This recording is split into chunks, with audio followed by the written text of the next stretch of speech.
My fellow Americans, Joe Biden becomes the 14th U.S. president to meet a pope. The first was Woodrow Wilson in 1919, who met with Pope Benedict XV in Rome before the Vatican was a sovereign state. 40 years later, Dwight Eisenhower traveled to Vatican City to meet with Pope John XXIII. Their meeting was followed by John F. Kennedy's trip to Rome only 4 years later, where he was welcomed by Pope Paul VI as the first Catholic U.S. president.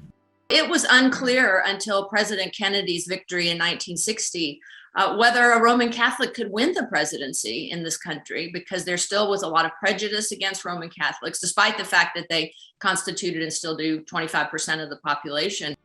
In 1965, Pope Paul VI traveled to the United States to meet with Lyndon B. Johnson in New York's Waldorf Astoria Hotel. Pope John Paul II was the first pope to visit the White House, where he met with Jimmy Carter, ushering in a new era of deepened relations between the papacy and the U.S. presidency. Particularly since the Jimmy Carter era in this country, the 1970s and the 1980s, when the so-called moral majority in this country, which was a born-again Protestant political and religious movement, came on the scene. It's been important for presidents to indicate their religiosity and their spirituality, if they have it, and being associated with the most visible and the most famous spiritual leader in the world can't hurt. Throughout his pontificate, Pope John Paul II held 15 meetings with U.S. presidents. Bill Clinton, George Bush Sr., and George W. Bush were all present at his funeral. Pope Benedict XVI visited the White House on his 81st birthday in 2008.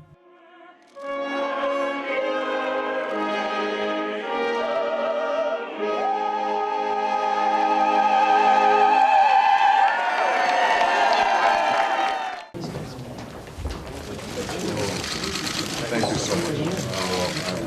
It's a great honor for me. Thank you so much.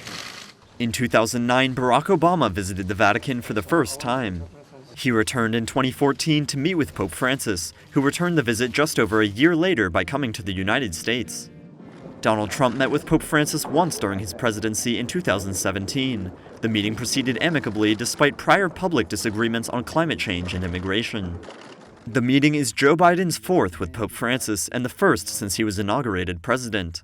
Until Joe Biden, we had another 5-6 decades without another Catholic at the top of the ticket, or certainly without a Catholic having won the presidency. So it's historic to have Joe Biden as the second Roman Catholic to be president of the United States. Now, for only the second time in history, a pope welcomes a Catholic U.S. president to the Vatican.